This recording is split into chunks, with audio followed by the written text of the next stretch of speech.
afternoon. Ayan. Sige, pwede po bang tumayo po ang lahat? Tapos, pakihag nga. Total, konti lang naman tayo. Pakihag nga ang inyong mga katabi. Yan. Babae po sa babae.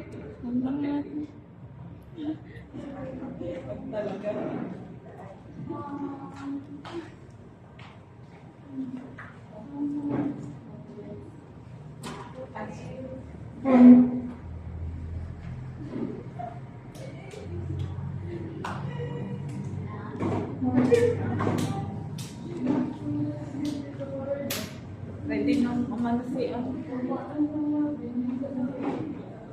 Ayan, handa na ba ang lahat? Sige po, tayo po tayo. Ayan, sige po, hinga po muna tayo ng 3 beses. 1, 2, 3, period. Ayan, sige po, pwede po bang ipikit natin yung ating mga mata? Mag-reflect po tayo, no? Alalahanin po natin lahat ng kabutihan na ginawa ng Panginoon sa buhay natin.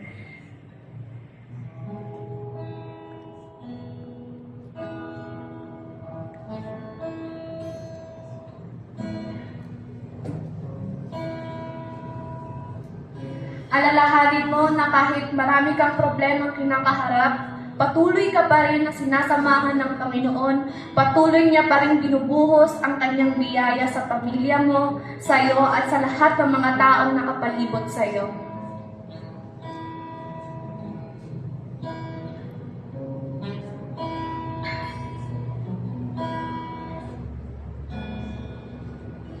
Alalahanin mo na araw-araw tayong nagkakasala, araw-araw tayong merong mga shortcomings, pero patuloy pa rin tayong ginagamit ng Panginoon dahil sa kanyang habag.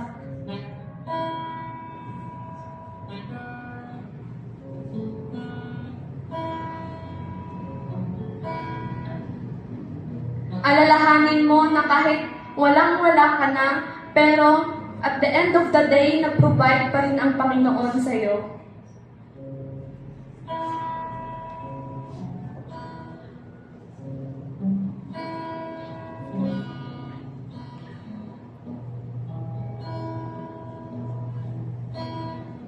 Alalahanin mo na minsan nauubusan ka na ng pag-asa, pero yung Panginoon patuloy na nagbibigay ng lakas sa iyo para mapagtagumpayan mo kung ano man ang pinagdadaanan mo ngayon.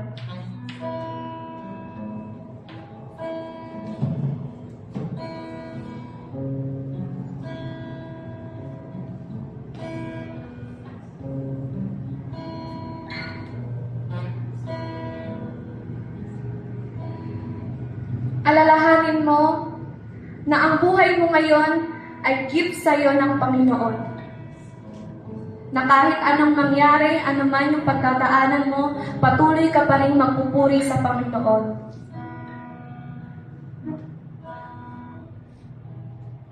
Pwede bang i-take natin yung moment na to para pasalamatan yung Lord na hindi siya nagkulang, hindi siya nagpabaya sa atin.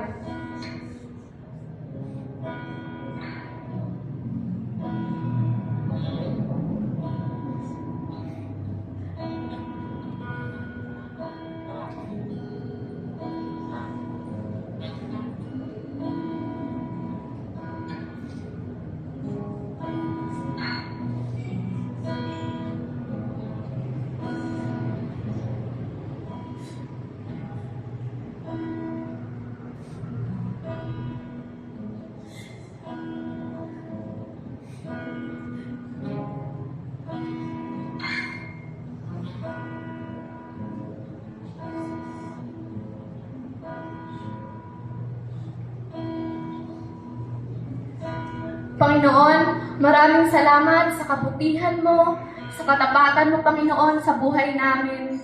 Salamat, Panginoon, na kahit anong pinagdadaanan namin, Lord, hindi mo kami pinabayaan. Patuloy mo kami kinakover ng iyong pagmamahal, Panginoon. Salamat, Panginoon, na ikaw, Lord God, yung nagbibigay ng kalakasan sa amin, na kahit anong pagdadaanan, Lord God, ng bawat isa, patuloy kaming magpupuri sa iyo, Panginoon. Dalangin namin, Lord God, na yakapin mo kami, I-comfort mo kami, Panginoon, sa hapon na ito, sapagkat, Lord, magpupuri kami dahil kahit ano pa yung pinagdadaanan namin, patuloy na Ikaw ay mabuti, patuloy na Ikaw ay tapat, patuloy na Ikaw ay makapangyarihan, patuloy na Ikaw, Lord God, ang nagsusolve ng problem ng bawat isa. Kaya, Panginoon, ibinabalik namin sa iyo ang lahat ng papuri, ng pagsamba at pagdakila sa tanging pangalan ni Jesus. Amen. Amen. Ngayong hapon po, hindi tayo papayag na hindi tayo sasamba sa Panginoon. Amen? Sino po dito yung nakaranas ng problema this week? Tayo. Siguro po lahat tayo.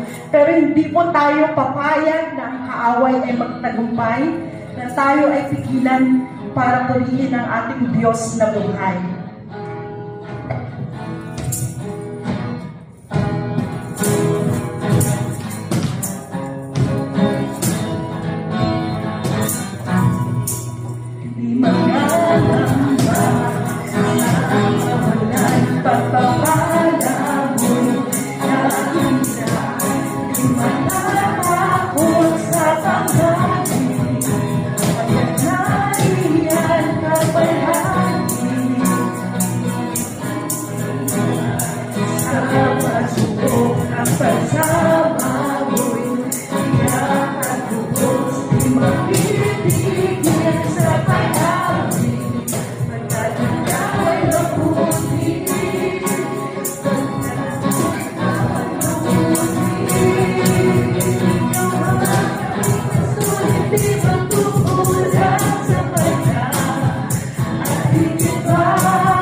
Wala na ng mahirap.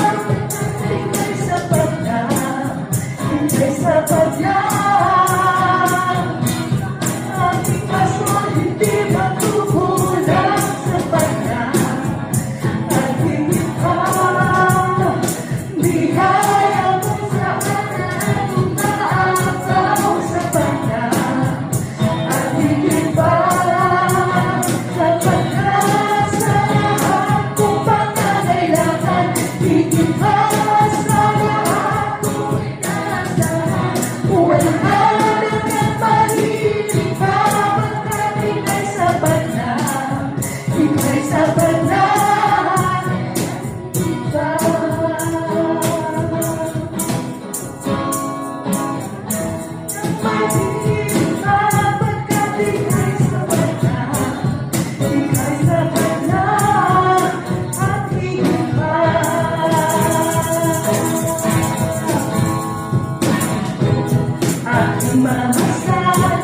Ang kalawakan, hindi ko maunawaan ang iyong dahilan kung bakit ako pinili mo tinalagaan.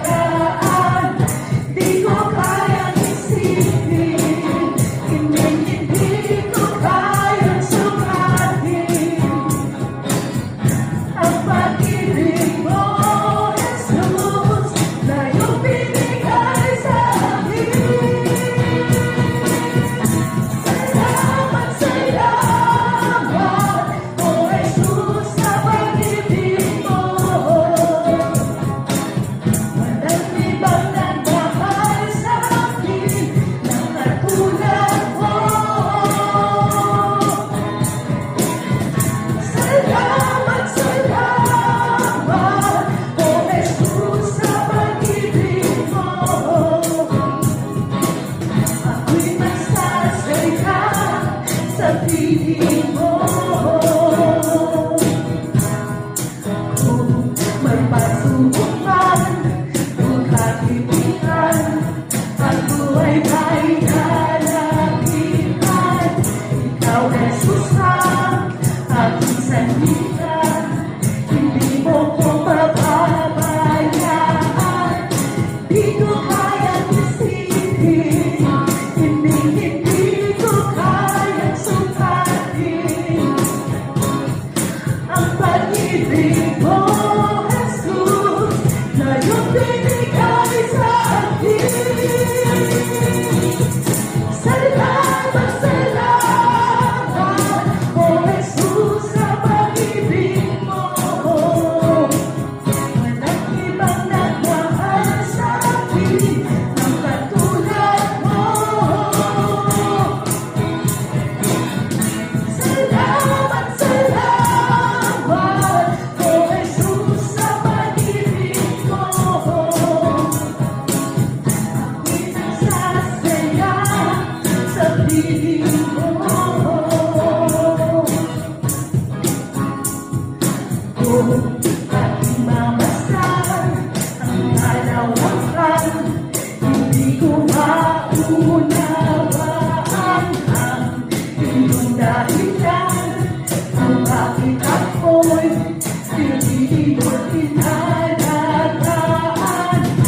Di ko kayang isipin, hindi ko kayang sukatin ang pag-ibig mo, Jesus, na iyong binigay sa akin. Salamat, salamat, O Jesus, sa pag-ibig mo. Walang ibang nagmahal sa akin na katulad mo. Salamat, salamat, O Jesus, sa pag-ibig mo. Ako'y magsasaya sa piling mo. Kung may pagsubok man, ang katipitan, ako ay may lalapitan. Ikaw, Jesus, ang aking sandigan, hindi mo ko papabayaan. Di ko kayang isipin, hindi ko kayang sukatin ang pag-ibig mo, Jesus, na iyong binigay sa akin. Salamat, salamat, O Jesus,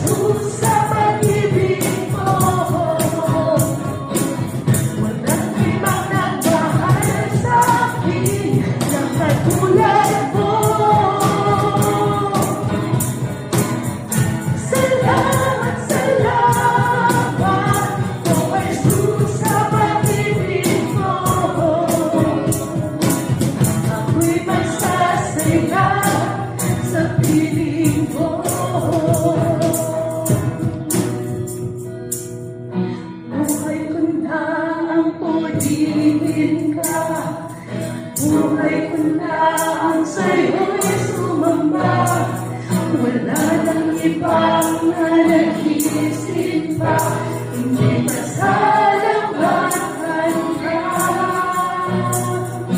Buhay ko na ang purihin ka, buhay ko na ang sa'yo'y sumamba. Wala nang ibang nananagisin pa, hindi masalamatan ka. Buhay ko na ang purihin ka, buhay ko na ang sa'yo'y sumamba. Wala nang ibang nananagisin pa, kundi masalamatan ka.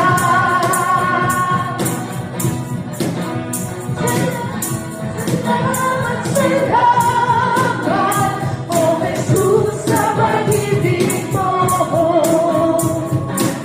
Walang ibang nagmahal sa akin ng katulad mo.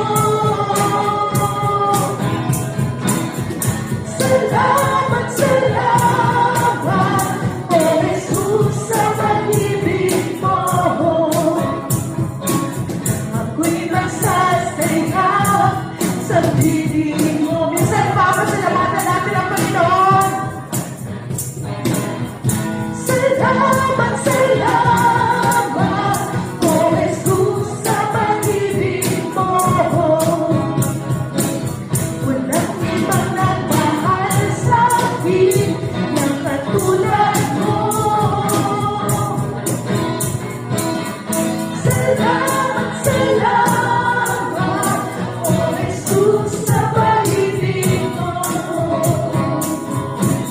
Ako'y magsasaya sa piling mo.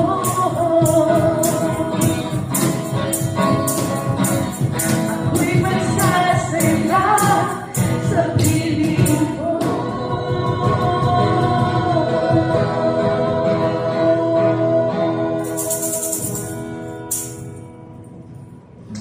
Yes, Lord.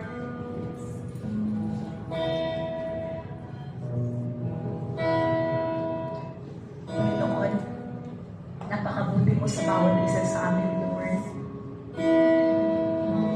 Yung lumipas na week, Panginoon, may iba sa amin, Panginoon, may hinaharap na problema, Lord.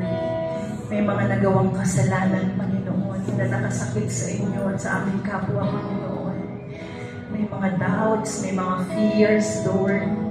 May mga pains, may mga frustrations, Panginoon. Lord, salamat na kami ay matagumpay. Salamat na narito kami para sambahin ka, Panginoon God. Salamat, Panginoon, na kayo ang aming Diyos na buhay. Salamat na naranasan namin at patuloy na nararanasan, Lord, ang suktulang biyaya ninyo sa aming mga buhay, Panginoon God. Thank you for embracing us, for forgiving us, Panginoon.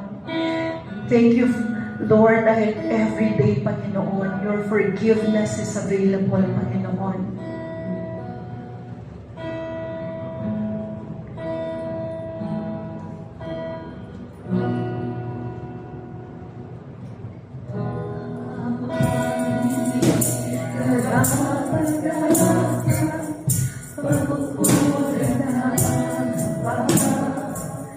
At wakas mo pasinta. Habang walang kakayanan, masuklian ka na mabuti sa lahat mong ginawa. Yakap mo ako sa aking kalangan. Ibig mo ako nang di kayang umasan.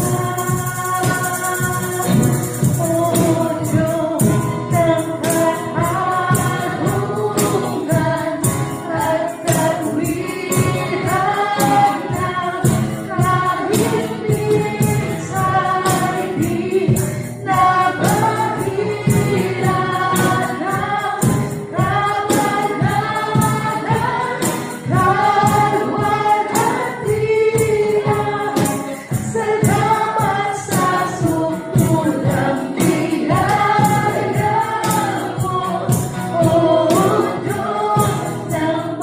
pag-ibig na mas malawak pa kaysa ating mga pagkakasala.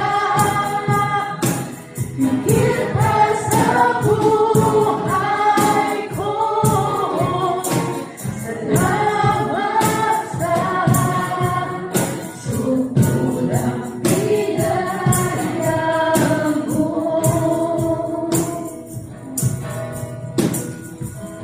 Ang walang sadang manumupos, ang mga unang panusa nararapat sa akin.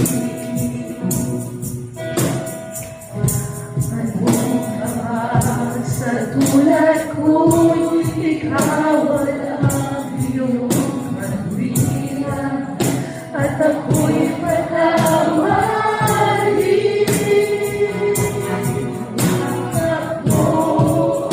Ako sa aking kaluluwa, ibig mo ako nang di kayang tumpasan. Diyos ng katarungan at kagwiran na kahit minsa'y di nabaliran na kabanalan, kalwalhatian. Salamat sa sundot ng biyaya mo, O Diyos ng pag-ibig na mas malawak pa kaysa aking mga pagkakasala. Higit pa sa buhay ko, salamat sa sukulang pinayang mo.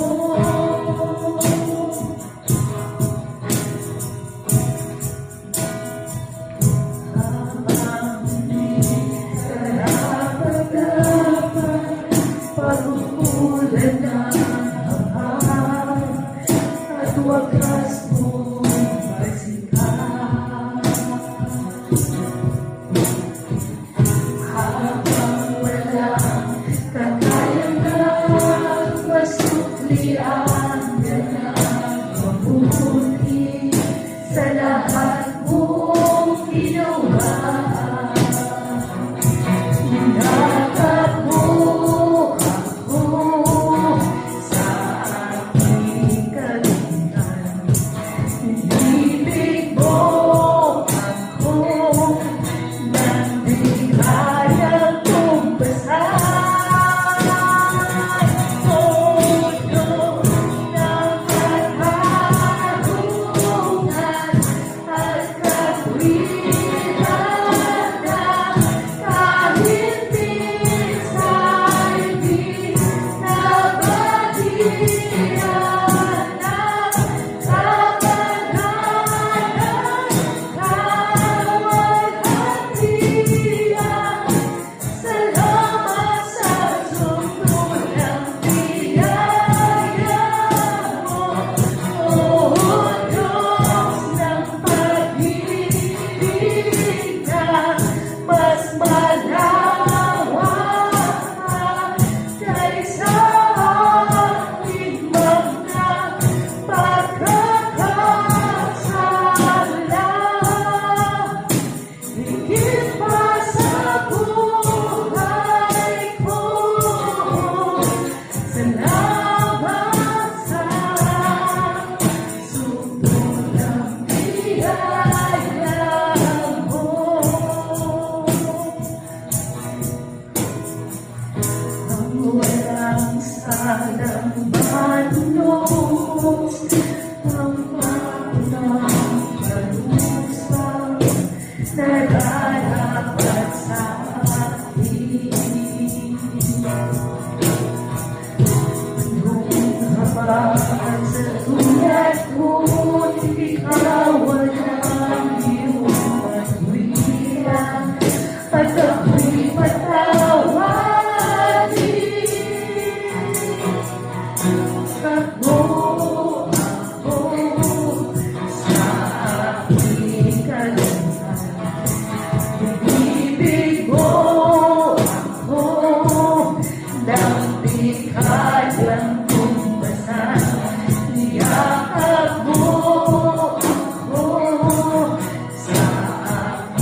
Kilala ka namin na aming Diyos.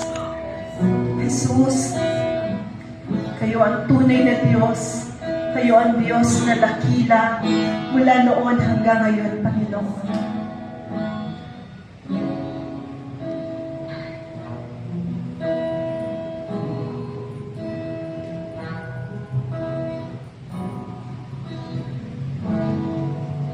Oh Diyos, Ikaw ang tunay na dakila sa mundo. Ikaw ang hari ng mahal ng tulad ko.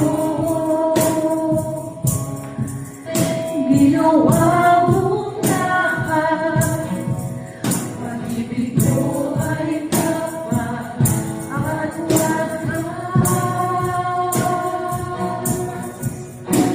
O Diyos,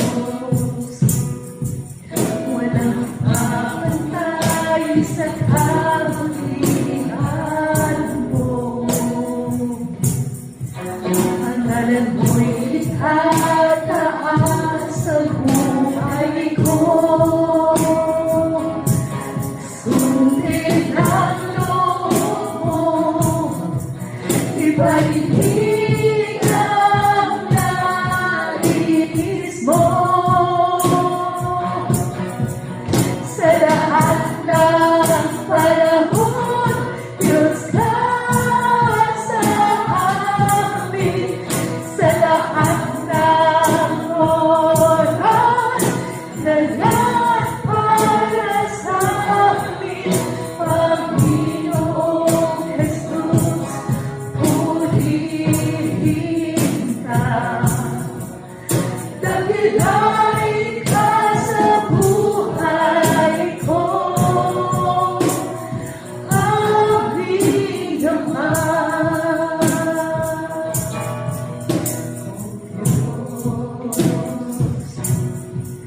Ikaw ang tunay na dakila sa mundo. Ikaw ang hari ng mahal ng tulad ko. Ginawa mong lahat, pag-ibig ko ay tapat at wagas. O Diyos, walang kapantay sa kabutihan mo. Ang ngalan mo'y itataas sa buhay ko. Sundin ang loob mo, ipaibig ang nais mo.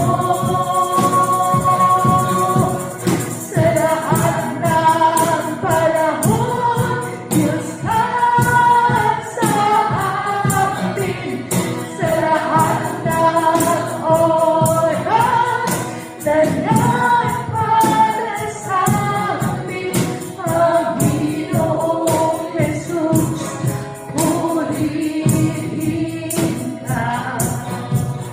Dakilain ka sa buhay ko. Tingnan ba ako, Diyos ka sa amin. Tanging sandigan, lahat para sa amin. Panginoong Jesus, maghari ka. Magliwanag ka sa buhay ko. Sa lahat ng panahon, Diyos ka sa amin. Sa lahat ng oras, lahat para sa amin. Panginoong Jesus, purihin ka. Dakilain ka sa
Pinagbabago, Diyos Christ sa amin, aming sandigan, layan para sa amin, Panginoong Jesus, maghari ka,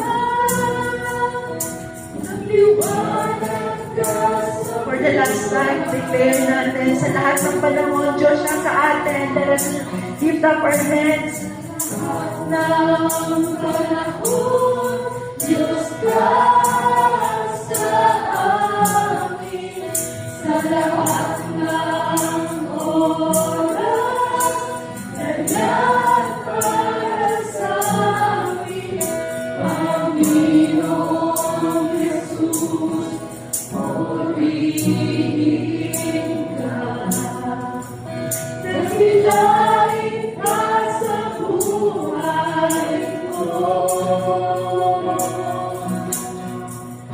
Di ka babago, Diyos ka sa amin, aming sandigan, layan para sa amin, Panginoong Jesus, maghari ka, magliwanag ka sa buhay ko. Magliwanag ka sa buhay ko. Magliwanag ka sa buhay ko. Aming Ama.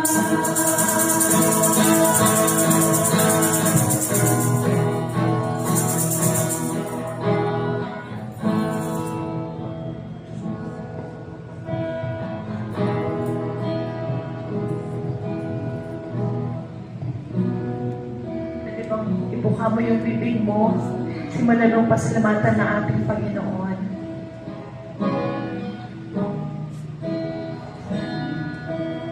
You can sing your song to our God.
langit ka sa buhay ko.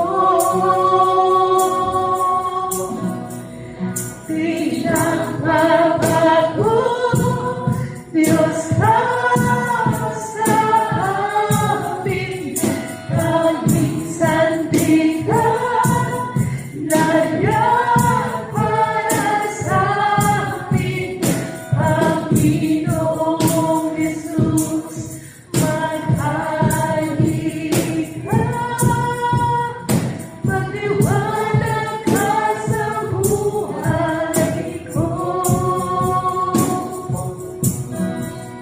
Magliwanag ka sa buhay ko. Aming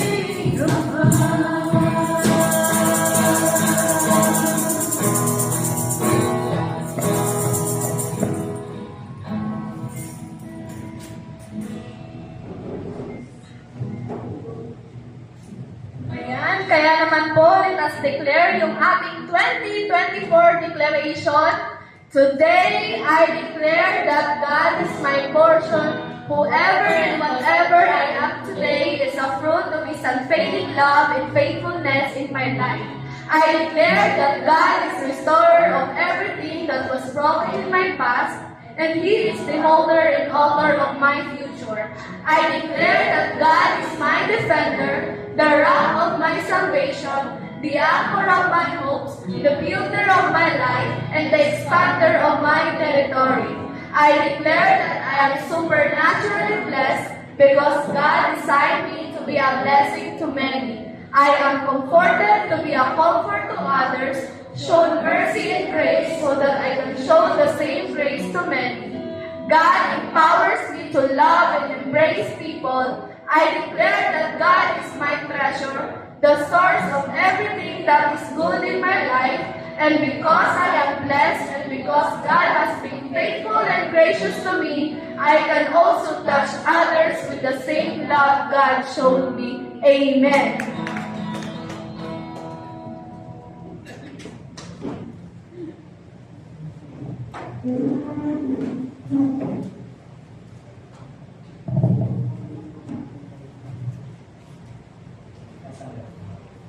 Good afternoon, everybody. Pakisabi nga sa katabi mo, good afternoon.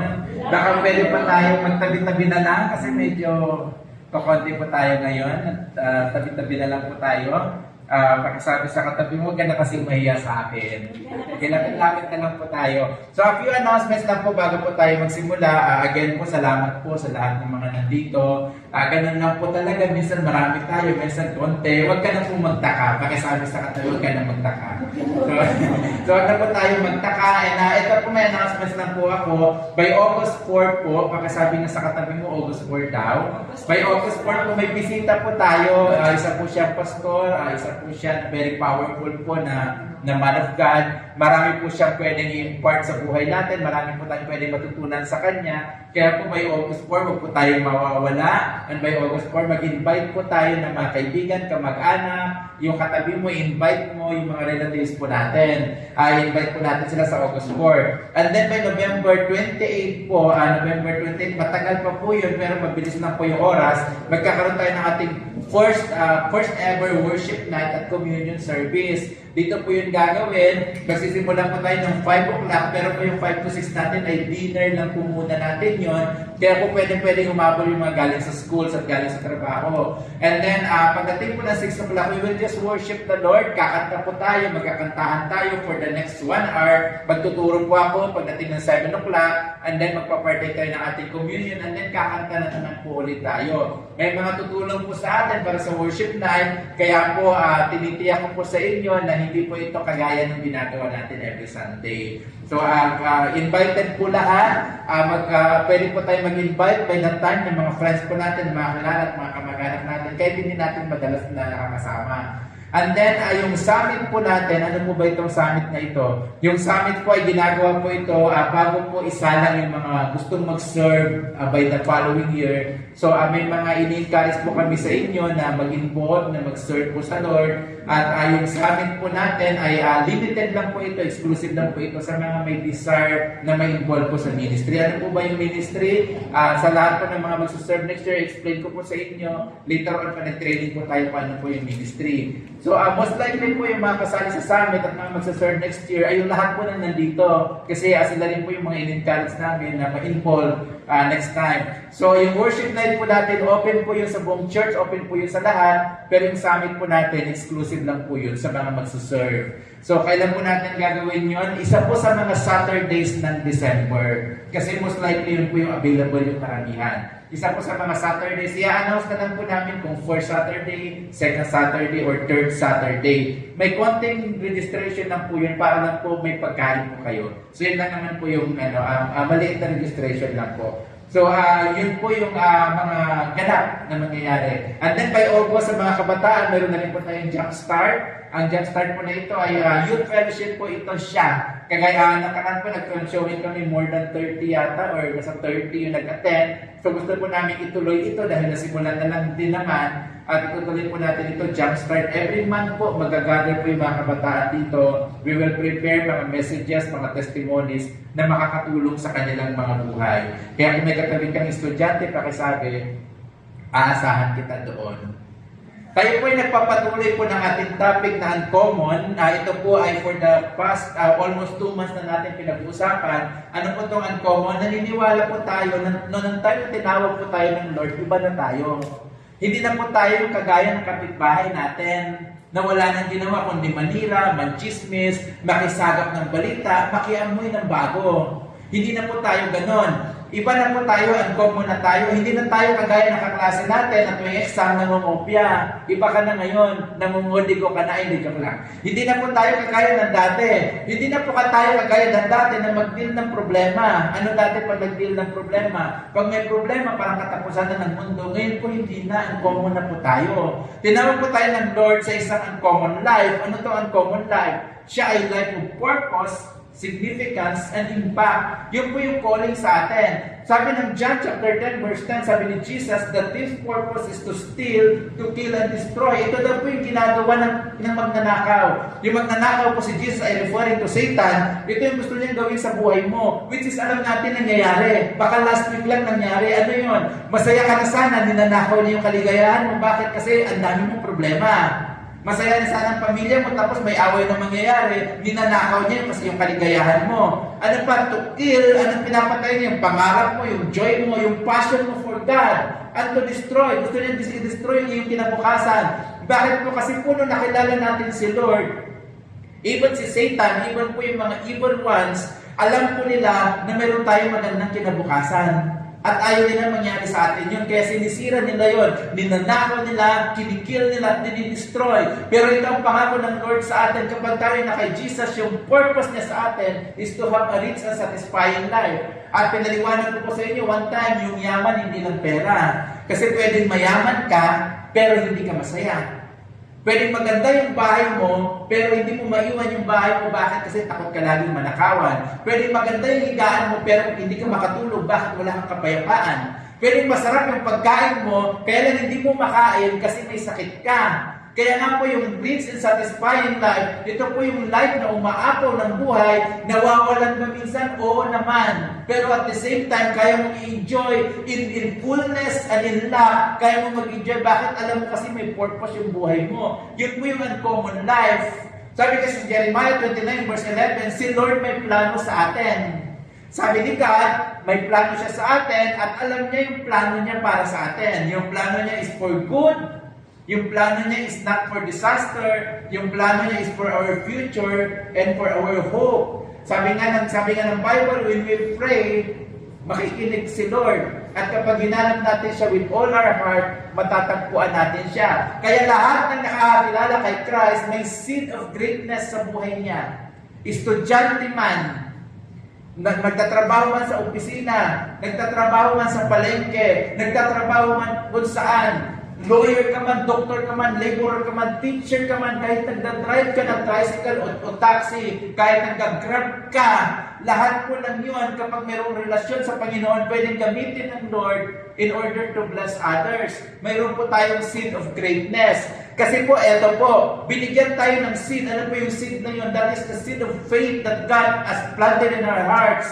Meron po itinanim si Lord na buto, na binhi. Ang binhi na ito ay binhi ng pananampalataya. Bigyan ko lang po kayo ng ilang concept tungkol sa faith. Yung faith po, let's start with discussing what faith is not. Ito po yung mga hindi totoo tungkol sa pananampalataya. Naririnig natin ito, akala natin totoo ito, pero hindi.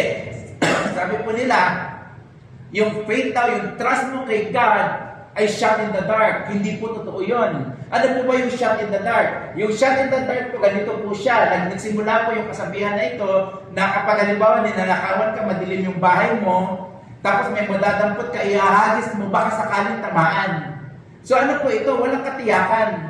Yung shot in the dark, walang katiyakan. Ano po yung shot in the dark? This is an outcome, an act which outcome cannot be foreseen. Ano po ito? Yung shot in the dark, ganito. Sige, itatry kong magsimba.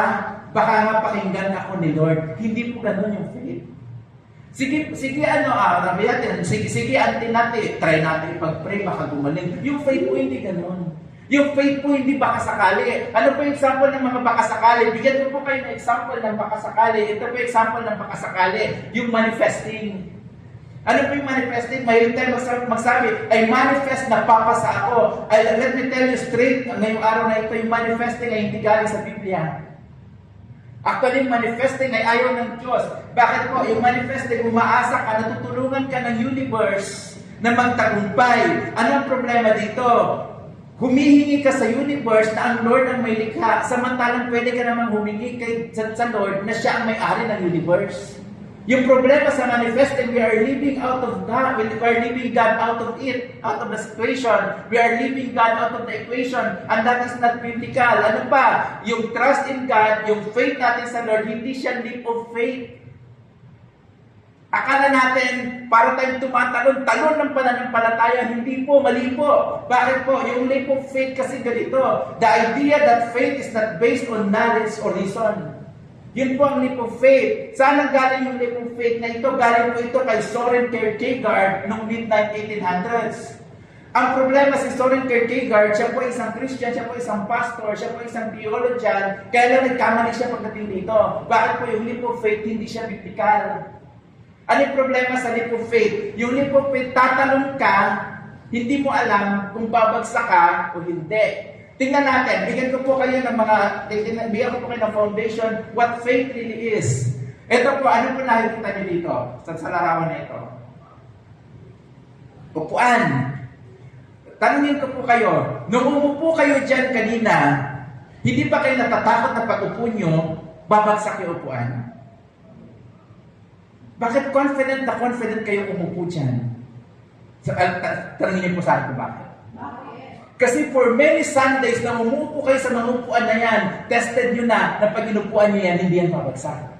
Ano po yun? Yung trust mo in that chair is based on your knowledge na yung chair na ito, kaya niyang bigat ko.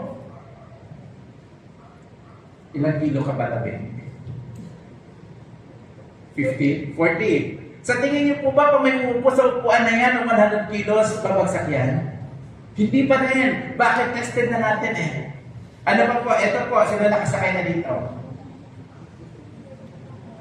Di ba kayo natatakot sumakay sa plane? Baka yung inuupuan niyo biglang lumusot doon sa sahig at bumagsak kayo? Di niyo naisip yun? Bakit kaya niyo tanungin ko kayo, sino mga nakasakay na aeroplano? Nakita niyo na yung piloto? Kung sumasakay kayo? Di ba hanggang bumaba kayo, hindi nyo na nakita yung piloto?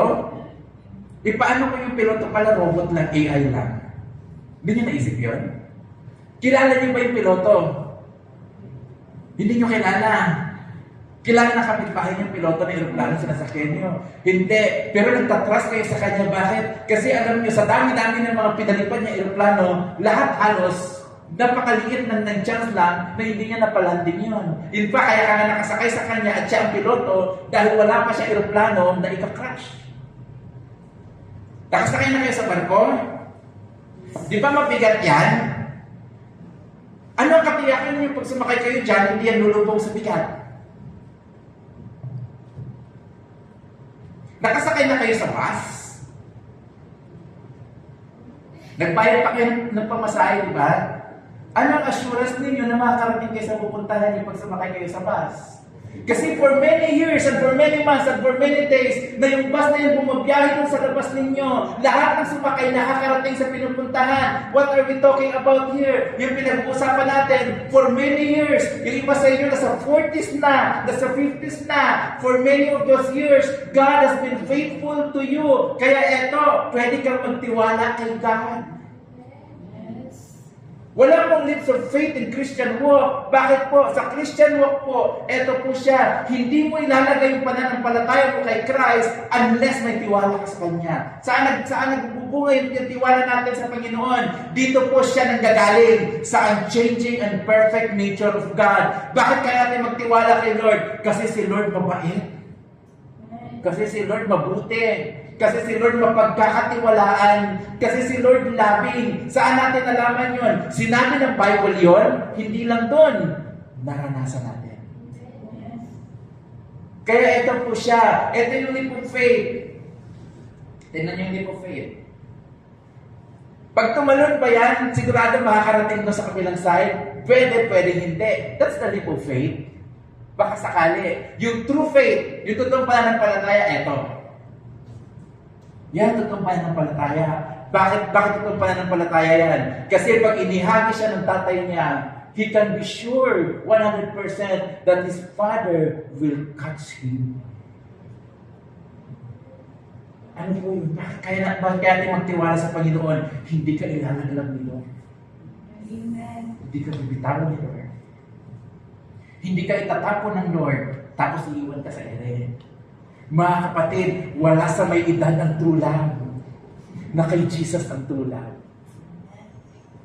Nung Friday, nag-break na po si Maris. Ay, Maris ba yan? Si Maris Racal, saka si Rico yan, Blanco. Bakit daw po, sabi nila natin, maghanap ka daw ng may edad, bakit daw sina heart evangelista, sina ano. Kaya umuso dati, di ba, maghanap ka ng, halimbawa si Rika, maghanap ng mapapamasawa, may lolo na siya, may tatay na siya, may kuya pa siya, may jowa pa siya. Sabi nila, nasa matanda, nasa may edad, nasa lolo ang pag-ibig. Ngayon ang patunayan natin, wala sa matanda ang true love. Bakit ang true love talaga na kay Jesus? Yan ang true faith. Kaya kapag na kay Jesus ka, bumagsak ka man, masaktan ka man, mga kapatid, ito yung assurance, your heart will go on.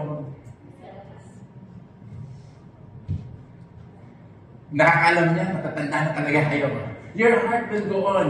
Tingnan po natin, nabigyan ko na po kayo ng quotation. Alam niyo po ba that life is a series of mountaintops and valleys? Ito na lang po, tingnan niyo na lang po sa Rising Generation. May mga times ng Sunday, punong-puno tayo. May mga times na konti tayo. May mga times na masaya tayo. May mga times na hindi masyado. Sa buhay mo na lang, may mga times na nagse-celebrate ka. Pero may mga times din na hindi. Bakit? Life is a series of mountaintops and valleys. Tumataas ka minsan, minsan bumababa. Doon nga galing yung kasabihan na ang buhay ay parang gulong. Minsan nasa taas ka, minsan nasa ilalim ka. Bakit? That is life. There is no perfect life. Pakisabi sa katabi mo, walang perfectong buhay. Tingnan niyo po, ganito po. Minsan akala mo, yung kapitbahay mo, pinapala.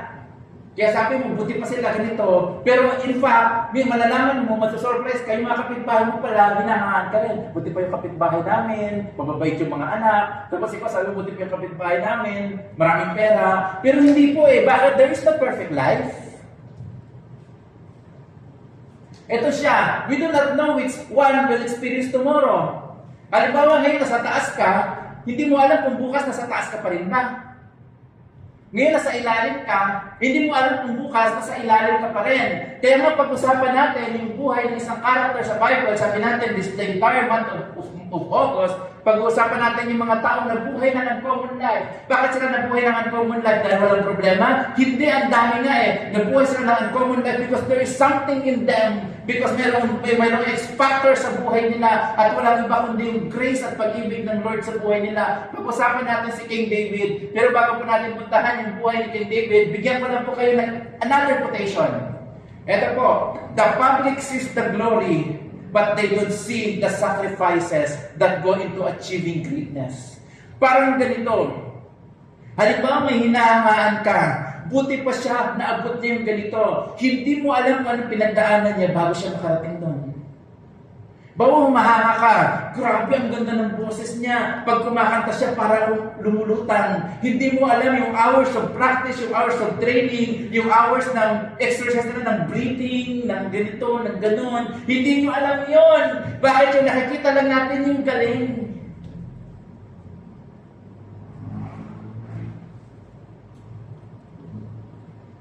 Kwentuhan ko muna kayo. Ito po si Steve Jobs. Yan siya, si Steve Jobs siya. Si Steve Jobs siya po yung founder ng Apple Company. Yung Apple Company, sila lang naman yung nag-design ng mga sikat na iPhone, na iPad, na iMac, siya po yan. Siya po yung founder ng Apple Company. Alam niyo po ba na nasa tugatog ng tagumpay yung Apple Company, pinalayas nila si Steve Jobs.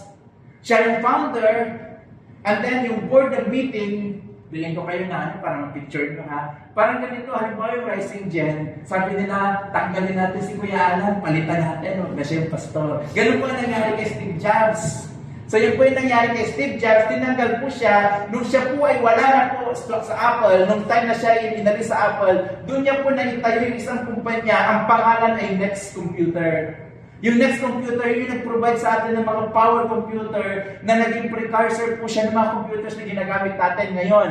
At ito pa, meron pa siyang naitayo isa pang kumpanya nung siya ay sinisante sa Apple. Ang kumpanya po na yun ay Pixar. Ano po itong Pixar na ito? Yung Pixar lang naman po ang nagbigay sa atin ng pelikulang Inside Out. Ito po yung nagbigay sa atin ng pelikulang Inside Out Part 2. Ito na yung nagbigay sa atin ng pelikulang Coco. Hindi Martin ha. Up, Toy Story, Finding Nemo. Yan po yung Pixar. Ano po yung dahilan? Dahil pinalayas si Steve Jobs.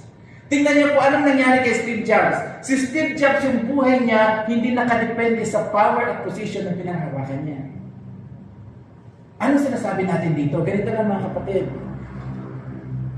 Pwedeng may mga bagay na inaasahan tayo na akala natin nandun nakaangkla yung buhay natin. Pero minsan inaalaw ng Lord na maalis yun para ipakita niya sa iyo, there is more to life than that.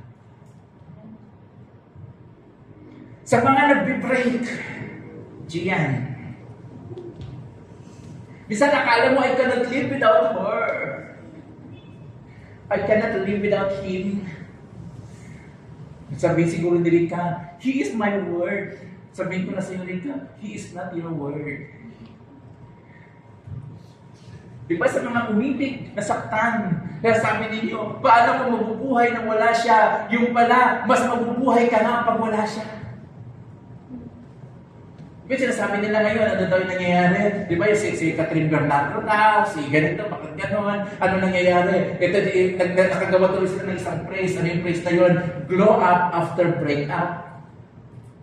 Bakit may glow up after breakup? Doon mo kasi nare-realize na hindi naman pala nandun umiikot ang mundo. Ito po, tsaka ma-realize natin, pwedeng mawalan ka ng pera, pwedeng mawalan ka ng trabaho, pwedeng bumagsak ka, pwedeng mawalan ka ng mga kaibigan, pero hanggang nasa iyo si Lord, kaya mong mag-go on.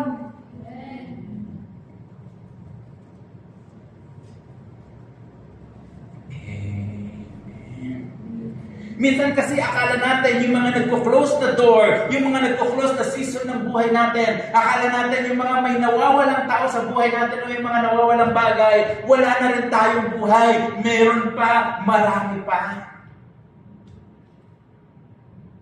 Minsan we have to lose something na akala natin doon nakadepende yung kaligayahan natin in order to discover na hindi pala doon nakadepende, and that is your time to blow up. Kaya pakisabi sa katabi mo, your heart will go on. Yung puso natin magpapatuloy. Tingnan ninyo, nung time na umalis si Steve Jobs sa Apple Company, namayagpag pa rin siya. Bakit hindi niya kailangan ng Apple? Pero yung Apple kailangan siya. Bumulusok yung Apple. Anong ginawa nila? Nung hindi na nila alam ang gagawin nila, Pinabalik nila si Steve Jobs. At nang bumalik si Steve Jobs, nakabawi yung Apple. Bakit? Inintroduce niya yung iMac, inintroduce niya yung iPhone, inintroduce niya yung iTunes, inintroduce niya yung iPad. Bakit may mga ganyan tayong gadgets ngayon? Dahil naranasan ni Steve Jobs na mawalan, naranasan niya na mapaalis, naranasan niya na mapalayas, and then na-discover niya, kahit pala magsara ang isang chapter ng buhay mo, marami pang chapters na darating. Makasama sa katabi mo, yung luha mo, mawawubos yan. Pero yung pag-asa mo hindi.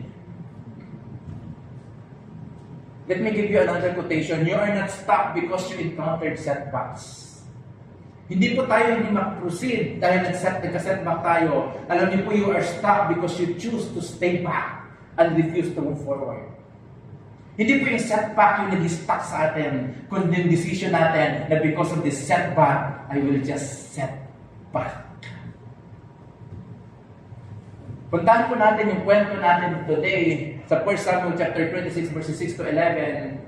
At ibigyan ko lang po kayo ng background. Noong time po na ito, si David po siya na pinili ng Lord na maging King of Israel kapalit ni Haring Saul. Kaya lang si Haring Saul na insecure siya, tinutugis niya si King David. Gusto niyang patayin si King David kasi alam niya si David yung kapalit niya. Gusto niyang patayin si King David. And then one time, may mga espiya si King David na nagsabi sa kanya, naku, yung army ni King Saul, malapit na dito. Nandun sila sa kabilang bundok. At ito ang ginawa nila, sabi ni King David sa 1 Samuel chapter 26 verses 6 to 11, who will volunteer to go in there with me? Sabi ni King David, tignan niyo natin, sinong sasama sa akin?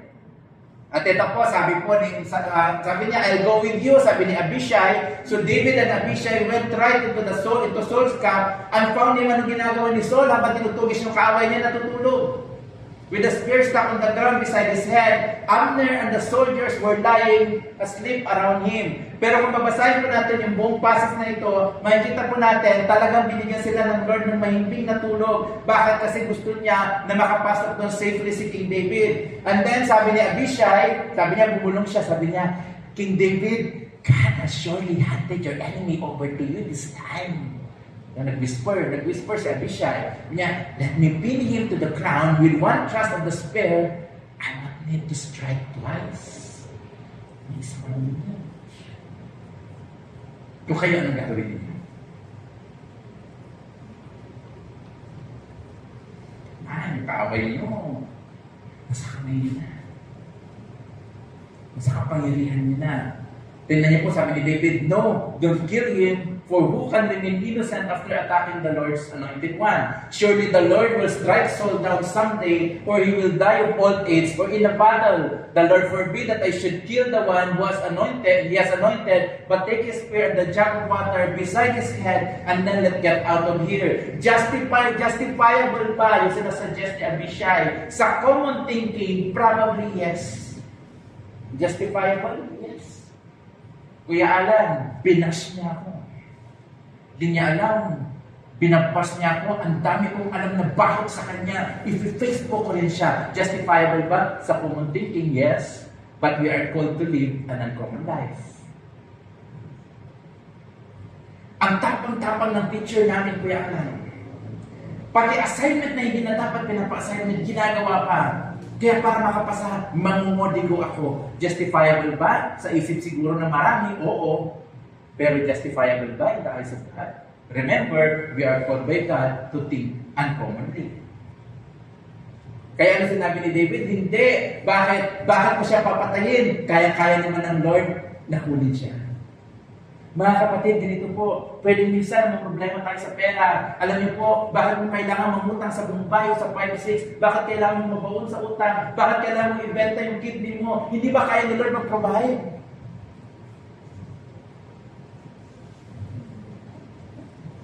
Sa mga dalaga na magta-30 na, ilan ba meron dito ngayon? No? 2. Sa mga dalaga na magta-30 na, bakit kailangan mo mag-settle sa medyo cute lang ang mata at nagtatanong na kumain ka na, nagantay ka na lang din, hindi ba kayo mag-provide ng Lord ng best person para sa'yo? At ito po yung problema, dito marami nagkakamali, maraming nag-antay na, kaso nung nag-antay sila, nagpanik sila, kaya okay na, kahit sino na lang. Basta may mata ng singkit. Kamukha ni Rico Blanco. Mga kapatid, don't settle for anything less if God has promised you something. Tingnan nyo, pagkatapos na namin ginawa ni David, pinatay niya ba yung kaaway niya? Kung pinatay niya si King Saul, hari na kagad siya eh. At dito tayo mahilig tayo sa shortcut. Dito marami, we want an easy way out. Ano yung easy way out natin? Pag nag-aaway at di magkasundo yung at magkasawa, ano yung easy way out? Hiwalay na lang. Kaya nga, pinaglalabanan na yung divorce mo. Bakit? That's an easy way out. Pero ito po ang sinasabi ng Bible, ito po ang thinking ni David. Hindi ba niya kaya ayusin? Hindi ba kaya ayusin ng Lord yun? O dahil hindi ako makapasa, dahil nahihirapan ako sa subject ko, mangunguli ko na lang ako at mangungopia na lang. That's an easy way out. Hindi ba kaya ng Lord ito sakat? Dahil nahihirapan ako financially sa pag-aaral ko, titigil na lang ako mag-aral. Hindi ba kaya ng Lord mag-provide? Pagkasabi sa katabi mo, ikaw na naman ang pinag-usapan dito.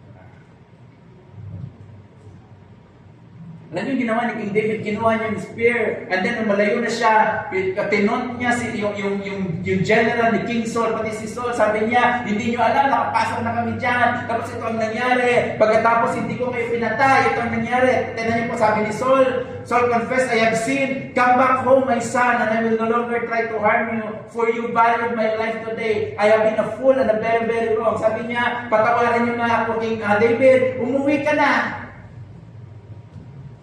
Ang problema si David pa dapat maniwala kay King Saul. Bigyan ko na po kayo ng background ni King Saul. Yung background po ni King Saul, mahilig siyang mangako na hindi naman niya ginagawa. Mahilig siyang magsisi pagkatapos bumabalik lang din siya doon sa dati. Magtitiwala ka ba sa ganun? Yeah. Huwag mo na akong breakahan. Hindi na po iinom. Kasama na ako, magsimba na ako dyan sa simbahan mo. O nag-attend nga ako naging service, o tayo na pwede.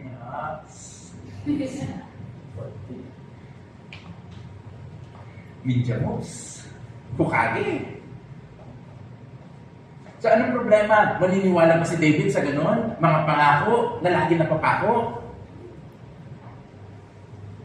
Pakisabi sa katabi mo, pag ganyan, hiwalay mo na. Yung mga mga jowa-jowa lang. Anong problema kay David? Hindi niya mapahawakan yung pangako ng isang tao na hindi naman tumutupad sa mga sinasabi niya. So anong problema? Kaya itong problema, pagod na rin kasi si David sa buhay eh. Kung naman katabi mo, parang David ka pala. Pagod na si David sa buhay. Pagod na siya na nag-hide siya, tumatakbo siya, natutulong na siya sa mga kuweba. Pagod na siya. Pwede sabihin mo, Pastor, pagod na ako nangungutang lagi, pagod na ako laging kapos, sawa na kami ng ulam namin, laging ganito. Gusto namin buffet naman. Pagod na ako nagko-commute, gusto ko naka-e-bike naman. Pagod na si David. Hindi lang ito, David was discouraged. Alam niyo po, yung time po na ito, yung panahon po na ito, this is almost 10 years after siya i-anoint ng Lord na King, after siya i-anoint ni Samuel na King, after ng promise ng Lord, 10 years hindi pa nangyayari. Naranasan niyo ba yun? Ang tagal-tagal na nang pinagpipray mo hanggang ngayon, hindi pa sinasagot ni Lord. Nagpipray ka naman, hindi pa rin siya nagbabago. Nag-aaral ka naman, nagpipray ka naman, hindi ka pa gumagraduate, hindi ka pa nakakapagtrabaho, hindi ka pa nakakapag-asawa. David was tired.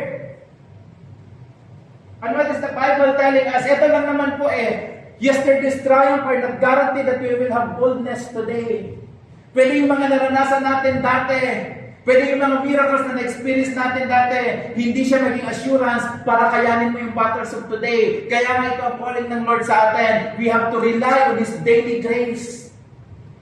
And this is the reason, mga kapatid, kung bakit namin kayo in-encourage na magbasa ng Bible everyday, na mag-pray everyday, na lumapit kay God everyday, na mag-worship everyday. Bakit? Yung apoy mo kahapon, hindi na magagamit today.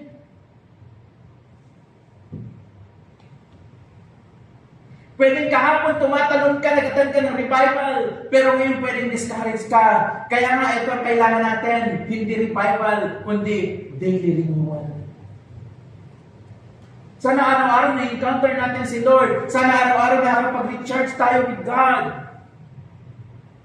So that we will have the courage and the boldness to face the challenges of today, not relying on the victories of yesterday. Pwedeng ganito, pwedeng kahapon na pagtagumpayan mo yung temptation na uminom. Pero hindi ibig sabihin today, kakayanin mo kung wala si Lord. Pwede tayong mag-ibang, sabihin ni Gian, mga chicks-chicks na yan, wala sa akin yan. Ako basta may cellphone, pinako. Wala sa akin yan. Huwag po tayo nakapagsiguro. Ito naman, tanong ko sa inyo, sa mga nakaranas na ng goodness ng Lord, minsan yung grabe ka mag-worship sa Panginoon, nung time na nakilala mo ang Lord, nung time na nakarinig ka ng magandang message, o pwede nung time sa mga nakapagatan na encounter, nung time na naka-experience ka ng encounter with God, hanggang ngayon ba nasa-sustain pa ba kayo na experience na yon? Hanggang ngayon ba namamangha pa kayo sa Lord? Sa mga may asawa, hanggang ngayon ba napupugihan pa rin ba kayo sa asawa ninyo? Nagagandahan pa rin ba kayo sa asawa ninyo? Sa mga nagtatrabaho, hanggang ngayon ba excited pa rin kayong pumasok? O excited na kayo nung una? Nung in-interview kayo, sabi nyo, Sir, I am a hardworking man or woman. Pagdating ng Lunes, magpalit mo kaya ako. Ganun. Nagpumila ka last year. Hanggang doon sa cruising sa taas, anong tawag doon? Pumila ka last year. Yung pila ninyo hanggang Lako, hanggang Capitol. Para lang mag-take ng entrance exam sa Bulacan State University. And then tuwang-tuwa ka nung nakapasa ka, nung natanggap ka. Tuwang-tuwa ka nung nakuha mo yung kurso na gusto mo. Hanggang ngayon ba natutuwa ka pa? O nagsisisi ka na?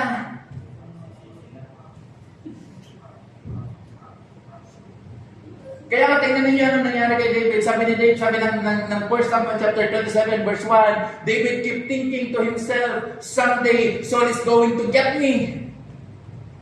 Someday mahuhuli ako ni Saul. Imagine nyo si David. Hindi alam ni Saul kung nasaan siya. Sumugod siya sa kampo ni Saul. Baka natutulog si Saul, kinuha niya yung spear. Pero ngayon natatakot na siya, sabi niya, naku, baka mahuli niya ako. And the best thing to do is to escape to the Philistines. Then Saul will stop hunting me in the Israelite territory, and I will finally be saved. Ito po, ang gusto ko lang kayo bigyan ng context. Ito kasi yung context niya. Nung si Goliath ay isang Philistine.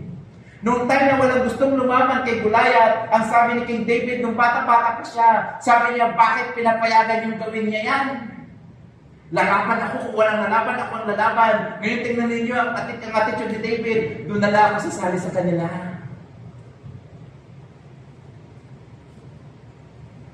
At habang sila ay nakatira doon, dinala niya yung kanyang 600 men under him sa kanyang mga pamilya nila. Habang nakatira sila doon, may mga ginagawa silang kalokohan na hindi alam ng mga tao. Nagre-raid sila, nagre-ransack sila ng isang town. Hindi ito mga Israelites, mga kalaban ng Israelites. And then, pinapatay nila lahat ng tao doon para wala makapagsumbong.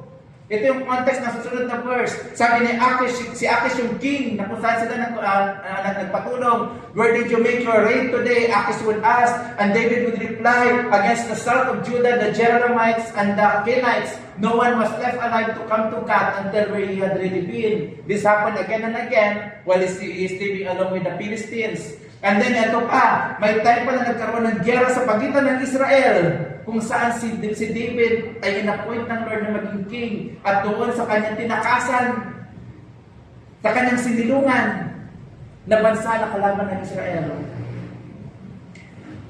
About that time, the Philistines mustered their armies for another war with Israel. King Akish told David, you and your men will be expected to join the battle. Tingnan niyo sabi ni David, sabi niya, mabuti naman, ngayon makikita niyo na kung ano kaya namin gawin. Tingnan niyo sabi ni King Akish sa kanya, I will make you my personal bodyguard. Ano daw? For life. Anong problema dito? Ito ang problema. David was designed and planned by God to be king.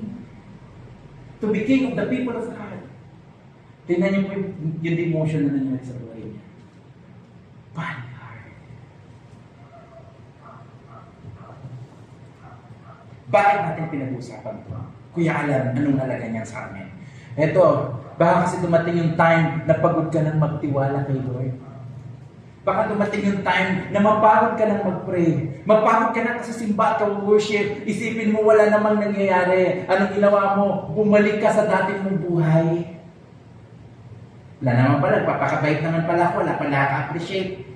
Sabi pa ng nanay ko, ganito, pakto ako, ganito, ganon. Bakit sana hindi na lang kita iniri? Kung ganyan lang din naman, so, pinagbibintangan lang din naman nila ako. Hindi ganon na lang gawin ko. Mga kapatid, eto po ha, kung yung plano ng Lord sa buhay mo maganda, pag bumalik ka sa dati mong buhay, alipin ka. You are going to serve the evil one for life. Bakit? There is no such thing as free meal. There's no such thing as free meal. Yung mga yumayaya sa'yo, kapatid, huwag ka na dyan, huwag ka na magsimba, tagay na lang tayo, tagay, o libre, tagay. Kala mo libre talaga yun? Pag nagkagulo yan, ikaw yung babala nila sa kanyon.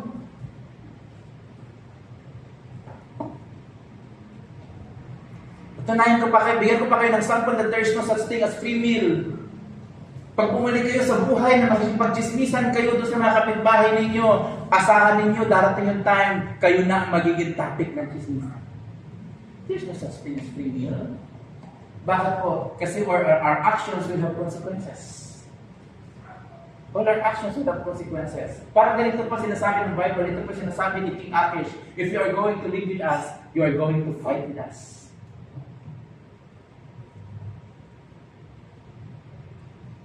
Tuloy po natin ha, tingnan niyo po ha, sabi ni King David, na problema yung mga sabi nila. Di ba si King David yan, yun yung pumatay sa mga, kay Goliath, sabi ng ibang mga generals, huwag natin isama, baka mamaya bumaliktad yan, kawawa tayo. Tingnan niyo po ang response ni David, what have I done to deserve this treatment? David demanded, what have you ever found in your servant that I cannot go and fight the enemies of my king? Sino na yung king niya? Yung kalaban. Ganyan din yung nangyayari sa atin. Di ba dapat yung Lord natin si Jesus? Kaya dahil napagod ka, dahil natakot ka, dahil sawa ka na, ano ang nangyari? Yung Diyos mo yung alak na, yung Diyos mo yung drugs na, yung Diyos mo yung sex na, yung Diyos mo yung jowa mo na, yung Diyos mo yung trabaho mo na, Diyos mo yung pera mo na.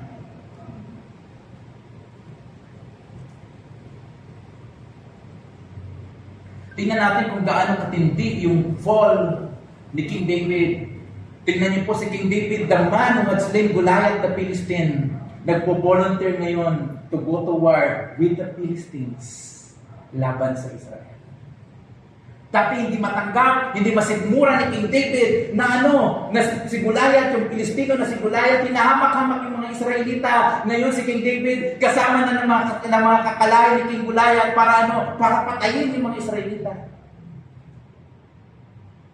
This is the depth of the fall of the decline of King David. Parang ganun. Dati hindi mo masigmura na manood ng mga bold. Bakit makapoy-apoy ka sa Lord Dati, makasabi ka lang ng, I think, hindi ako Diyos ko. Ano nangyari sa akin? Ngayon, almusal, tanghalian, hapunan mo na. Dati, pinasilip ka lang nakapasin mo. O ito yung sagot saan ako, ayoko kasi, kadidevotion ko na kanina. Kababible study lang namin ni Ate Ruth na nakaraan. Pero ngayon, ikaw lang pasimuno ng lahat. Dati pag dumadaan ka, pag pilit-pilit ka, uminom ka dito, hindi po, na ako, Christian na ako, nag-Bible study na ako, nag-follow na ako doon, na ako, tubig na lang sa akin, na lang, yung dingdong na lang po kukunin ko. Pero ngayon, ikaw na yung tumatagay. Sabi sa katabi mo, ingat-ingat, bebe.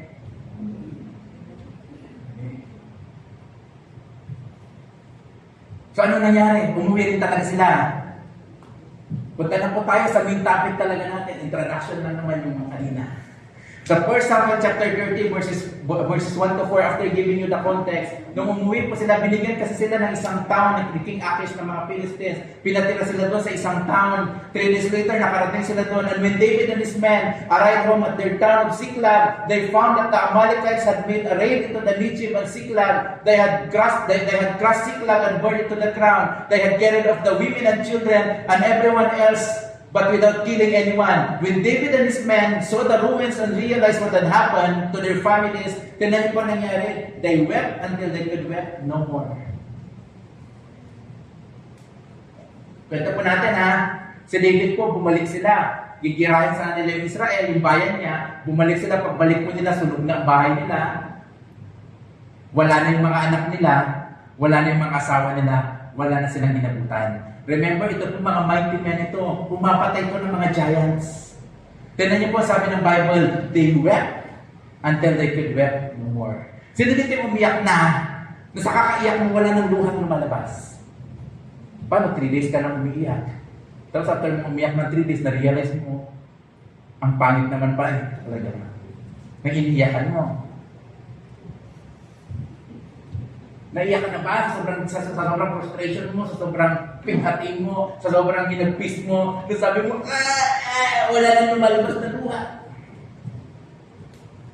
Gusto mong umiyak, wala ka nang maiiyak. Bakit ubus na? Naranasan ni King David. Ang tanong, pag naranasan natin ito, saan tayo pupunta? Anong gagawin natin? Pakisabi na sa kanila, gagawin natin. Eto pa, pagkatapos nilang umiyak, nakahanap sila ng masisisi. Pwede na. Kasi si Gian saya-saya natin doon sa racing Gian. Doon, kumakata tayo. Doon nag-serve tayo. Dinala tayo sa inuman. Ngayon, nataniman tayo ng troka. Si Gian, patay na lang natin si Gian. Kasalanan niya ito lahat. Tignan niyo po David was now in great danger because all his men were very bitter about losing their sons and daughters and they began to talk of stoning him.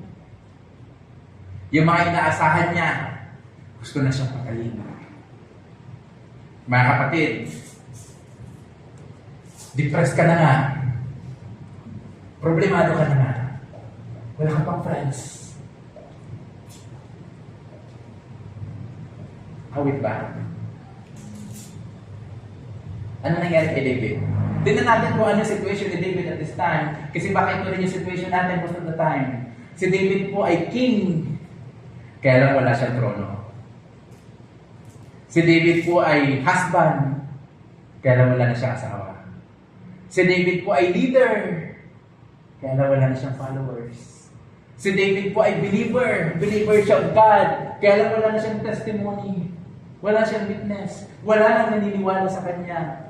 Si David, he wandered in the wilderness for 10 years. Bakit he trusted the promises of God to fulfill His promises 10 years ago? And after 10 years, anong nangyari kay David? At his lowest point of his life, nasana ang Diyos na nagpili sa kanya para maging king.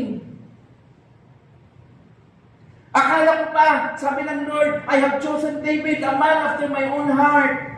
Siyang gagawin kong leader ng Israel. Pero nandito si David ngayon, a king without a crown, a king without a throne, a leader without follower, a husband without a wife. Mga kapatid, baka ganito ka rin ngayon.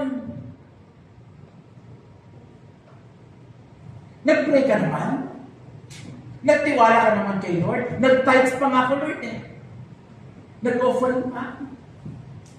Asa na yung lagi pinipreach ni Pastor Alan every Sunday na full and satisfying life. And then we cannot help but ask the same question na tinatanong ni King David, pwede ko pa bang pagkatiwalaan yung promises na Lord? Makapag-asawa pa ba ako? 39 na ako. Can God really be trusted to fulfill His promises? Have you ever asked, ano nangyari sa mga pinag-pray mo? Sa mga leaders, sa mga naghahandang ng Bible study groups, pinag-pray ko naman sila, pinakain ko pa nga, nilibre ko pa, ngayon wala na silang lahat. Anong nangyari? Pwede tinatanong natin, ano ang rewards ng mga sacrifices ko at services ko kay God? Ano ang rewards na every Sunday pumupunta ako sa church para mag-worship kay Lord? Nangungutang pa ako ng pamasahe para pumunta sa church. Ano ang reward ng lahat ng sacrifices na ginagawa ko kung wala rin akong pinagkaiba sa iba? What do I get in obeying God? Worth it ba to trust God? Worth it ba to trust the promise of God? Huwag niyong isnipin ito na out of context ha, baka sabihin na tayo. Mga itiis tayo ha. Mga kapatid, let me tell you this. Alam ko marami sa atin umaabot sa point ng disappointments. Ano yung disappointments natin? Nag-trust naman ako kay Lord, bakit wala? Let me tell you this, our disappointments are God's appointments. Bakit ka disappointed? May gagawin si Lord. Bakit ka problemado ngayon? Kasi may himalang gagawin si Lord. Ito po siya ha. Tingnan niyo po paano ginawa ni David. Nung time na wala na yung pamilya niya, wala na lahat ng meron siya, at papatay na siya ng mga kasama niya. Tingnan niyo po ang ginawa ni David because we can learn a lot of things sa response ni David. Sabi sa 1 Samuel chapter 30 verse 6, but David found strength in the Lord his God. Sa mga times po na down na po tayo. Sa mga times na parang wala ng solusyon ng mga problema natin. Saan tayo kukuha ng lakas? Kagaya po ni David, kuha tayo ng lakas kay Lord. What did David do when there was nothing left to do? Ito po, sabi ng Bible, David found strength in the Lord his God.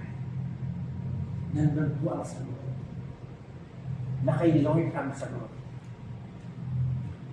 Na kay Lord ang sagot. When today is at its darkest, mga kapatid, we can face tomorrow. Paano? Through God's will. Ang hirap na namin yung Kuya Alan, ngayong araw, haharapin pa namin yung bukas. Alam niyo po, kakayanin natin yung bukas. Bakit? Sasamahan tayo ni Lord. Tutulungan tayo ni Lord. Tignan niyo po ang ginawa ni King David. 1 Samuel chapter 30 verses 7 to 8. Then he said to Abiathar the priest, bring me the ipod. Ano po itong ipod na ito? Sorry po, wala akong picture na nailagay dyan. Yung ipod po, ito po ay isang garment, yung parang ginagamit po ng mga nag-uurong ng pinggan. Ito po isang garment na nakalagay po sa representative of God, sa appointed ng Lord na mag-lead ng spiritual ng Israel at that time. Ano po ang sinisimbolize ng ipod? Sinisimbolize po ng ipod yung way to talk to God. Yung presence of God, yung answer ng Lord sa mga prayers. Ano po yung sinisimbolize ng ipod sa time natin ngayon? Paano natin nalalaman yung will of God sa panahon ngayon? Through the Word of God, through the Bible. I-modernize natin yung sinabi ni David, nung time na wala na siya, nung time na hinang-hina na siya, yung time na discourage na siya, anong sabi ni David? Pahiram mo ng Bible, magdi-devotion ako. Bigay mo sa akin yung Bible. Wala nang pag-asa. Bible. Bakit sabi sa katabi mo, sana Bible yung pinupuntahan natin? Sana po yung Word of God yung maging comfort natin. Sana yung Word of God yung maging encouragement natin. Sana yung Word of God yung once again, magbigay sa atin ng promises so that we can face tomorrow. Tignan niyo po ha. So Abiathar brought it. Then David asked the Lord, hahabulin ba namin? May babalik pa ba namin lahat? Sabi ng Lord sa kanila, yes, go after them. You will surely recover everything that was taken from you. Many months ago po, actually parang 2 years ago, nag-series po ako ng Pursue, Overtake, Recover All. Galing po ito dito kasi sa ibang version, ang sabi po ng Bible, sabi ni Lord sa kanya, yes, pursue, because as you pursue, you will be able to overtake, and as you overtake, you will be able to recover all. Ano po yun? Nalaman ba ni King David yun? Dahil na-depress siya? Hindi. Ito po, nalaman ni King David yun. Bakit? Kasi tinanong niya siya.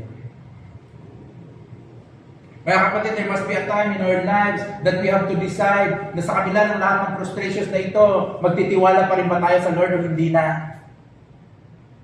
Let me tell you something mga kapatid. Ito po ha, masyado kasi na-hype, masyado nasa-celebrate yung salitang depression na yung mga panahon na ito. Nalungkot ka lang, depressed na. Sige daw, spell mo yung depressed. O hindi mo may spell, sana na lang. So, nalungkot lang tayo, depressed na tayo. Alam niyo po ba, pag pinagamot mo yung depression, gagastos ka ng malaking pera, pag nagpagamot ka ng ipatreat mo yung depression, magbabayad ka sa psychiatrist, magte-therapy kayo, makikinig siya sa mga ikukwento mo, pagkatapos maiinumin ka ng gamot para kumalma ka, and then for over the time, gano'n at gano'n lang din. Pero gusto ko sabihin sa inyo, alam niyo po ba kung anong ginagawa ng mga tao na na-overcome yung depression nung nag-decide sila na tama na? Nag-decide sila na hindi na ako pwedeng mabuhay ng ganito. Mga kapatid, kung lagi tayong discouraged, maybe it's time to decide na, Lord, magtitiwala ko sa iyo no matter what. Bakit po? Bigyan ko po kayo ng isang katotohanan. Isang katotohanan. God answers whenever we call on Him for help. Bakit hindi sumasagot? Hindi ka kasi tumatawag. Hindi ka kasi nag-pray. Pag-amina na tayo. Sa kasi pag mabigat yung problema natin, hindi naman talaga tayo nagpipray. Reklamo lang tayo ng reklamo. Ano ba to? Bakit ganito? Bakit ganun? Ibang reklamo ka na lang din. Pumunta ka sa kwarto mo, lumuhod ka. At mag-pray ka. Bakit po? Ito po ha, God is willing to talk to us when we are ready to listen. Bakit din natin narinig si Lord? Madalas kasi ayaw natin makinig.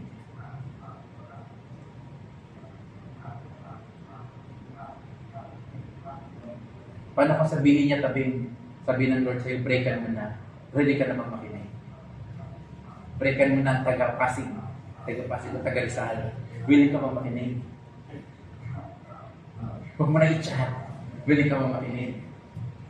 Tignan niyo po sa Psalm chapter 46 verses 1 to 3, God is our refuge and strength, always ready to help in times of trouble. So we will not fear when earthquakes come and the mountains crumble into the sea. Let the oceans roar and foam. Let the mountains tremble as the water surge. Ano daw po yun? Sabi niya po, si Lord po yung ating takbuhan, ang ating lakas. Lagi po siyang handang tumulong. Ang tanong, handa ka bang lumapit? Si Lord po, handa lagi pagbigay ng strength. Ang tanong lang, handa ka bang humingi ng strength?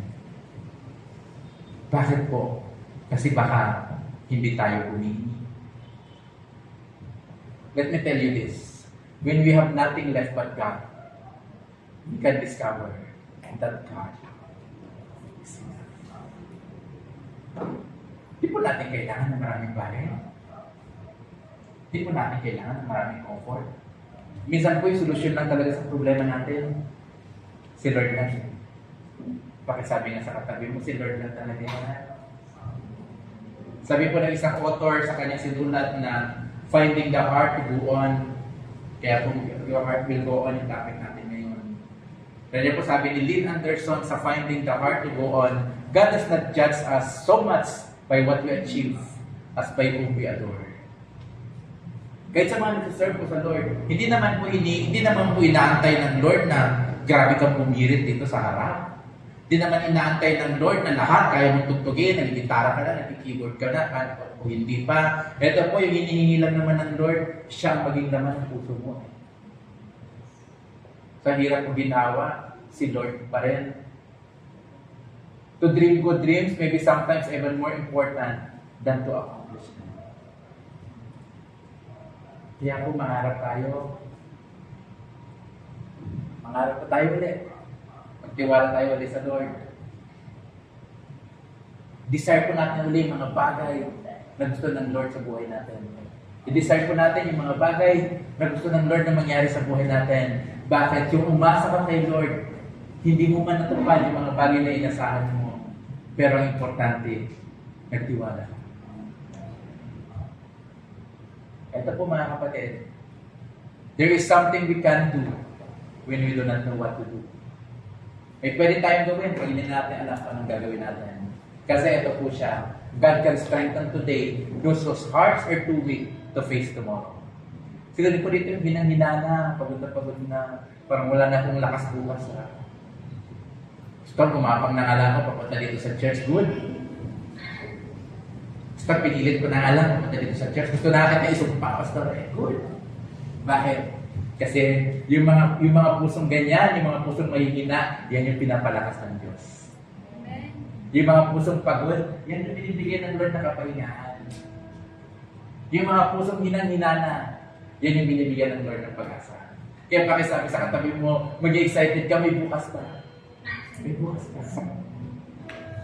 May bukas pa. May bukas pa. God can strengthen today those whose hearts are too weak to face tomorrow.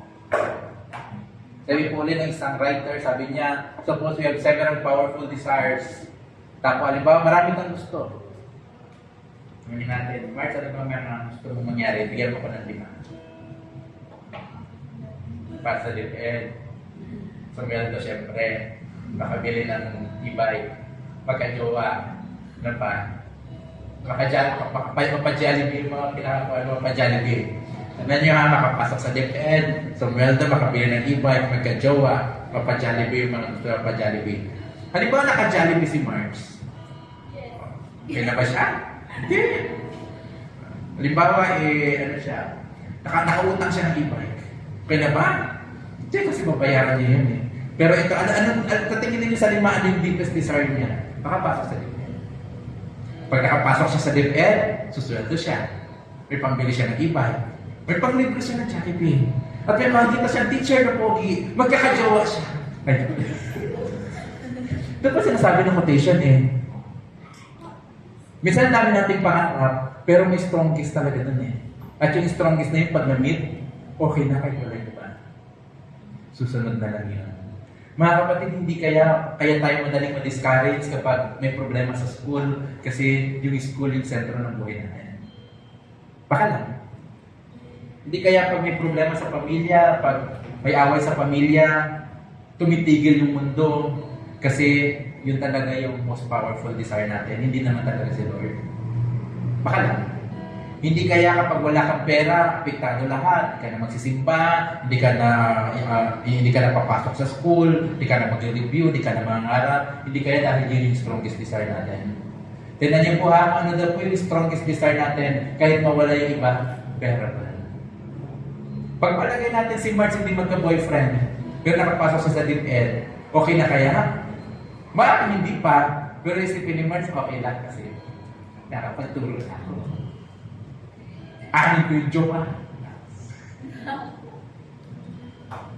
Halimbawa kayo, hindi siya nakabili ng e-bike niya. Pero grabe na, nagkaroon siya ng opportunity magturo sa mga kabataan. Tingin niyo kakayanin ng walang e-bike? Oo naman. Isipin niyo na, pwede naman magturo. Ganito mga kapatid, bakit may mga taong halos mamatay pag walang jowa? Jowa ang buhay mo eh. Jowa ang buhay mo. Isusumpa mo yung Bible study leader mo, alang-alang kay jowa. Pati Diyos i-abandon mo, alang-alang kay jowa. Pati mga magulang mo, itatakwil mo, alang-alang kay jowa. Bakit? Me and my jowa against the world. Kaya pag nawala si jowa, patay ka. Kaya ito, kung yung pinaka-strongest desire mo makilala si Lord, mangyari ang plano ng Lord sa buhay mo, bonus na lang yung iba. Sa tingin niyo ba, pag nagiging close ka sa Lord, pag alam mo yung buhay mo ay nakasentro sa Panginoon, sa tingin niyo ba, kahit medyo nade-delay yung mga jowa-jowa, kakayanin? Kakayanin. Kasi our greatest need is for God. If we learn to find Him fulfilling, yung mga unfulfilled dreams natin, pera ba? Nandiyan mga kapatid, maging honest na ako sa inyo. May mga pinagpipray talaga tayo na for reasons na malalaman na lang natin in the future or malalaman na lang natin siguro pag nasa langit na tayo, for some reason hindi sasagutin ng Lord.